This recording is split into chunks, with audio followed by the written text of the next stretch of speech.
और उन्होंने ओबीसी को उनके 27% रिजर्वेशन के हक से महरूम रखा। तेली बिरादरी की अपलिफ्टमेंट के लिए और स्टूडेंट्स को एक बेटर फैसिलिटी एजुकेशन में देने के लिए एक डिवीजन लेवल पे 2 हॉस्टल, एक जम्मू में और एक कश्मीर में दे दिए जाए, श्रीनगर में।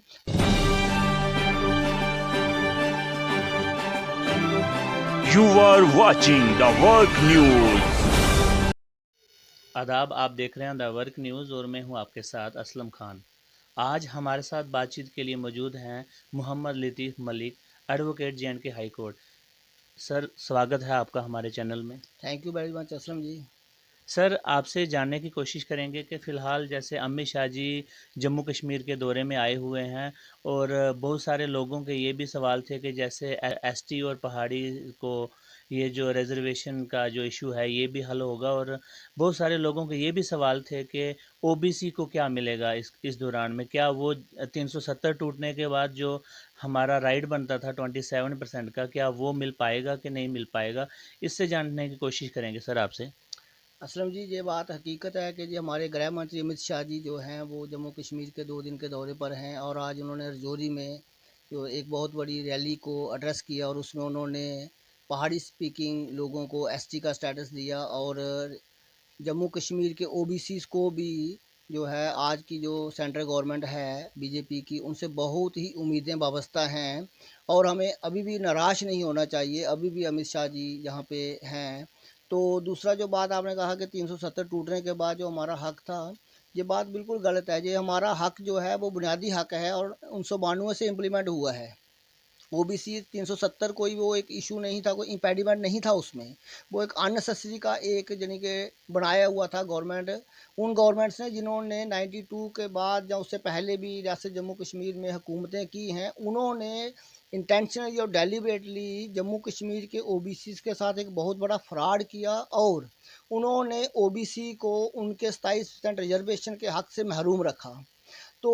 ये 370 धारा कोई उसमें इम्पेडिमेंट नहीं थी। अब तो चलो लोगों को ये उम्मीदें थी कि क्योंकि सेंट्रल के बहुत से लॉ जो हैं गवर्नमेंट ऑफ इंडिया ने आफ्टर 5 अगस्त 2019 के फैसले के बाद सेंट्रल गवर्नमेंट ने सेंट्रल के डायरेक्ट लॉ जो था वो स्टेट में इम्प्लीमेंट किया और रिजर्वेशन लॉ भी इम्प्लीमेंट कर देंगे, पर अभी तक हुआ नहीं है। और जैसा कि slowly and slowly government of India जो है सेंट्रल लॉज और टाइम टू टाइम जो है वो गवर्नमेंट निकाल के आर्डर्स निकाल के इम्प्लीमेंट किए जा रही है। और आज एक बहुत ही बड़ा ऐतिहासिक फैसला लिया उन्होंने कि एसटी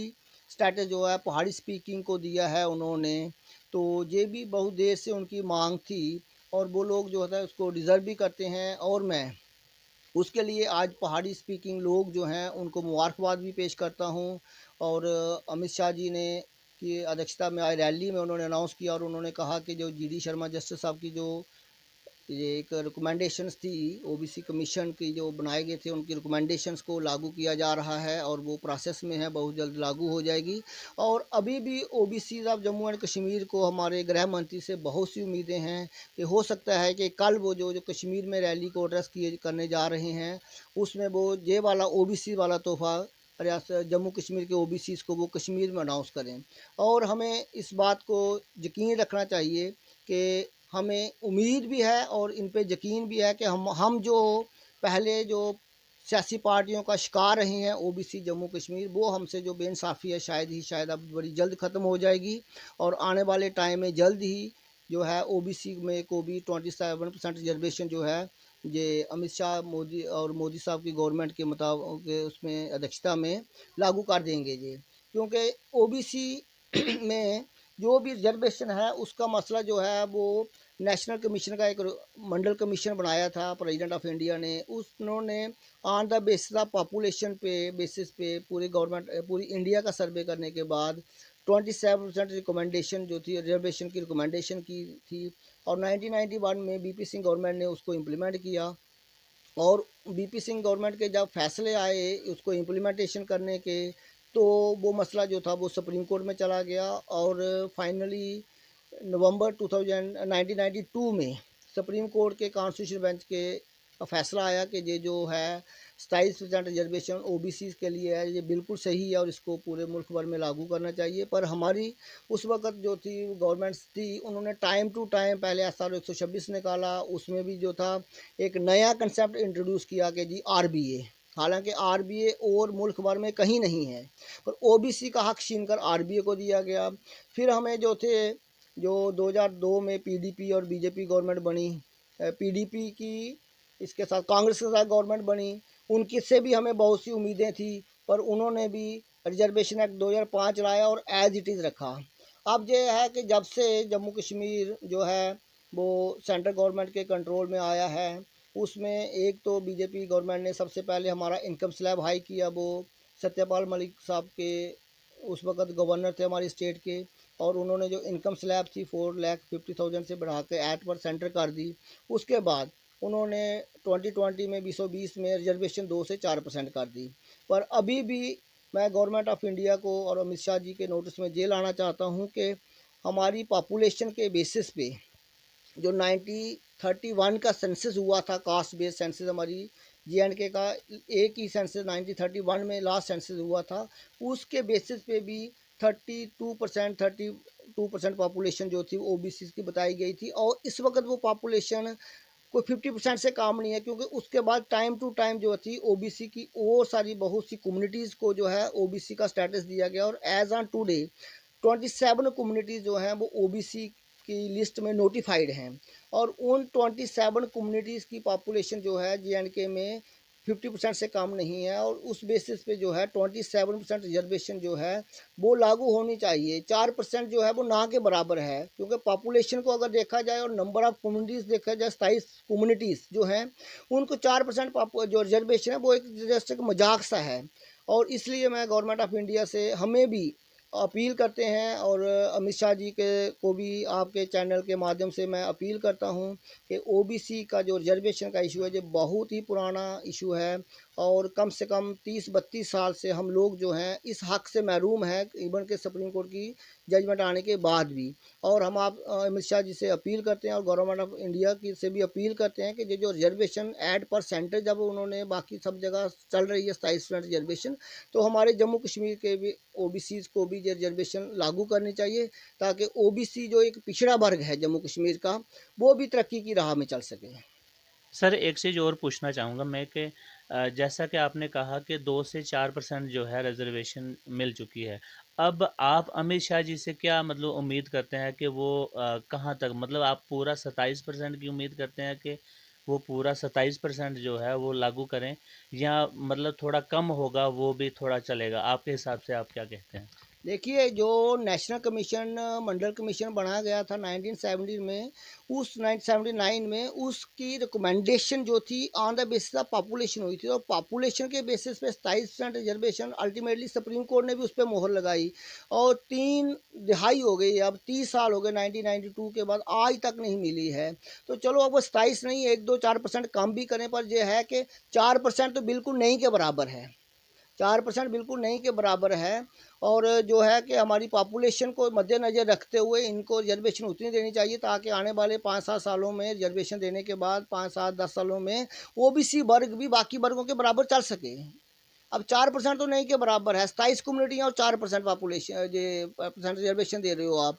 तो हम ये कह रहे हैं कि 27 कम्युनिटियों की पॉपुलेशन को मद्देनज़र रखते हुए कम से कम जो भी गवर्नमेंट ऑफ इंडिया को लगता है कि 15% 18% रिजर्वेशन तो 27 कम्युनिटीज़ को बनती है।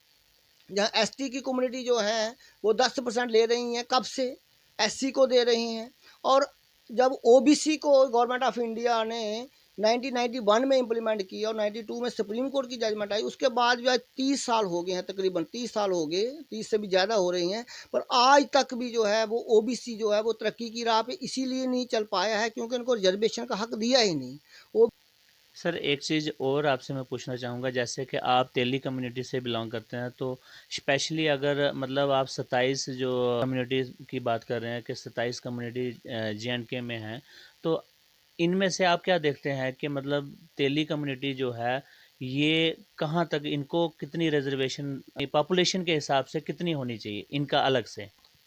देखिए, अब असलम जी, इनको अलग से तो रिजर्वेशन नहीं हो सकती है। नहीं, इसी के अंदर तो मैं बात कर रहा हाँ, हूँ। ओबीसी में जो है तेली बिरादरी भी, एक तेली कम्युनिटी जो है वो ऑलरेडी एक पिछड़ा हुआ वर्ग है, और उसको शुरू से ही जब से ओबीसी का नॉमिनक्लेचर चला और ओबीसी का उन्होंने रिजर्वेशन देने के लिए कहा, तो क्योंकि तेलीज़ भी एक बहुत ही पिछड़ा वर्ग था, क्योंकि तेली कम्युनिटी के लोगों का बेसिकली जो एग्री काम था वो यही था, तेल निकालना और तेल बेचना, और इकोनॉमिकली और सोशली ये बहुत ही वीकर सेक्शन थी। इसलिए इसको शुरू से ही तेली बरादरी को ओबीसी की लिस्ट में डाला गया, क्योंकि वो उन जातों की लिस्ट में डाला गया जो पिछड़े वर्ग जो थे आइडेंटिफाई किए गए गवर्नमेंट ने।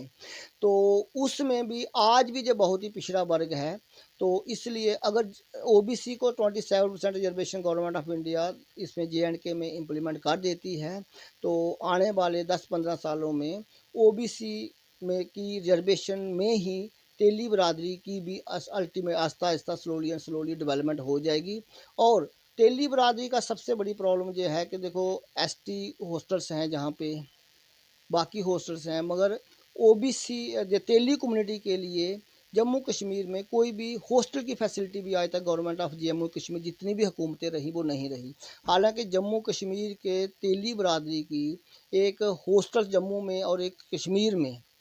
डिवीज़न कैडर पे होने की बहुत ही पुरानी मांग रही है, और बहुत हुकूमतों ने हमसे वादे भी किए कि जब हम पावर में आएंगे तो आपको जम्मू में और कश्मीर में एक एक हॉस्टल बना के देंगे, ताकि जिस तर्ज पे एसटी हॉस्टल्स बने हैं जहां गुजर बकरवाल के बच्चे रह के पढ़ते हैं,